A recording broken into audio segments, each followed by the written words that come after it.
तारीख की शाम को दाहोद डिस्ट्रिक्ट के तोरणी प्राइमरी स्कूल के कंपाउंड में से जो फर्स्ट स्टैंडर्ड में स्टडी कर रही थी वो बच्ची की लाश बरामद हुई थी। उसका पोस्टमार्टम कराने के बाद दूसरे दिन मालूम हुआ कि उसका cause of death primary smothering आया है, मतलब किसी ने उसकी सांसें रोक के उसकी हत्या कर दी है। इसी सिलसिले में हम लोगों ने 10 जितनी टीमें बनाई और सभी टीमों ने डिटेल इन्वेस्टिगेशन और एनालिटिकल वर्क किया। उससे ये प्रस्थापित हुआ कि ये क्राइम उसी स्कूल के प्रिंसिपल गोविंद नट के द्वारा किया गया था और जो टेक्निकल एनालिसिस के हिसाब से ये साबित हुआ। पूरी हत्या की कहानी ऐसे हुई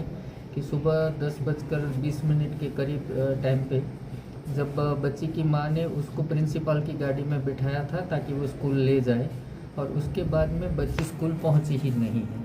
वहाँ के बच्चों के स्टेटमेंट और टीचर के स्टेटमेंट से ये प्रस्तापित हुआ कि बच्ची वहाँ पहुँची नहीं। प्रिंसिपल ने रास्ते में उसके साथ दुष्कर्म करने के इरादे से प्रयत्न किया तो बच्ची चिल्लाने लगी,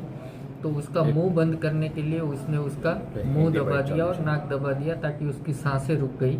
और उसी वजह से वो बेहोश हो गई। फिर ये प्रिंसिपल स्कूल जाता है, अपनी गाड़ी में ही बच्ची को छोड़ के गाड़ी लॉक कर देता है और शाम को 5 बजे वो बच्ची की लाश को खुद अपने हाथों से उठा के स्कूल के कंपाउंड के पिछले हिस्से में वहाँ छोड़ देता है और बच्ची का जो स्कूल बैग और चप्पल उसकी गाड़ी में नीचे गिर गए थे उसको उठा के उसके क्लासरूम के सामने प्लांट कर देता है और पुलिस से ये सारी चीज़ें छिपाता है कि मैंने तो स्कूल आके उसको उतार दिया था, बाद में क्या हुआ मुझे पता नहीं है।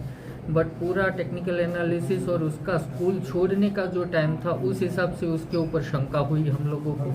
और उसी में पूछताछ के दरमियान इसने ये कबूल किया कि ये क्राइम इसने इस तरीके से किया था।